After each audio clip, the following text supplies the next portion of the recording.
Puntahan naman natin ang sitwasyon sa terminal ng bus dyan sa Cubao. RH5 Val Gonzales, Kaminval! Ang tunay mula dun sa 15 hanggang 18 oras na regular na biyahe patungo ng Matnog at patungo ng Yapulan sa Sorsogon ay madadagdagan ng halos 10 oras yan sa bahagi ng Andaya Highway sa Tupi, yan sa Camarines Sur. At bukod doon, parating doon, Anthony, meron pang more or less ay 5 oras na traffic na susungin yan sa bahagi ng Lucena. Iyan yung dilubyong. Grabe. Kinukwento mo pa lang, napapagod na ako eh. Kanina nga kausap ko rin si Mayor Jerry Pelayo. Tumawag sa akin. Naikwento ko na ako'y nandito at ganun kahaba yung biyahe. Sus Mariosep, alala yung mama. Si Mayor, dating kanta pa Mayor Jerry Pelayo. At to, bago mo ako tawagin, Anthony, siya yung kausap ko. Ganong katindi yung susungin na biyahe nitong ating mga kababayan. So, ibig sabihin, kung aalis ngayong alas 7:15, darating bukas ng mga alas 4 na ng hapon dun sa kanilang lugar. Grabe, no? Alam mo, yung hindi ko lang na-realize, ngayon lang, nung sinabi mo, yun nga palang mga nata-traffic dyan sa may Bicol, sa may Andaya Highway, mga tatawid nga pala yun, ng, yung iba doon, tatawid ng Bisaya, no? Correct, oo. Dahil itong kinaroroonan namin, dito sa DLTD Bus Company, dito sa EDSA southbound, dito sa Cubao, Quezon City, hanggang Visayas. Yung biyahe mga ito. Oo. Kaalis lamang, ilang minuto na kalilipas, yung dalawang bus, yung isa ay patungo ng Pier, yan sa may Batangas. Yung isa naman ay patungo ng Bulan at patungo ng bayan ng Matnog dyan sa Sorsogon.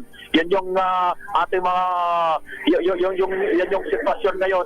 At meron pang extra driver na dala-dala, Anthony, bukod dun sa konduktor na marunong na magmaneho, meron pang extra driver na kasama. Yan yung kausap ko kanina lamang yung konduktor ng paalis na biyahe ng Matnog at Bulan, Sorsogon. Nakakaawa yung kalagayan nitong ating mga kababayan kung bakit sumabay pa yung pagkakasira ng highway dyan sa may yung Andaya Highway dyan sa bayan ng Tubig dyan sa Camarines Sur. So etong nakikita mo ngayon na dito, Anthony, yung iba'y bibili pa lamang ng kanilang mga ticket bagamat fully book na, pero kanina'y kausap ko itong si Rodilon Fondan, yung dispatcher na paikot-ikot dito sa DLTV bus.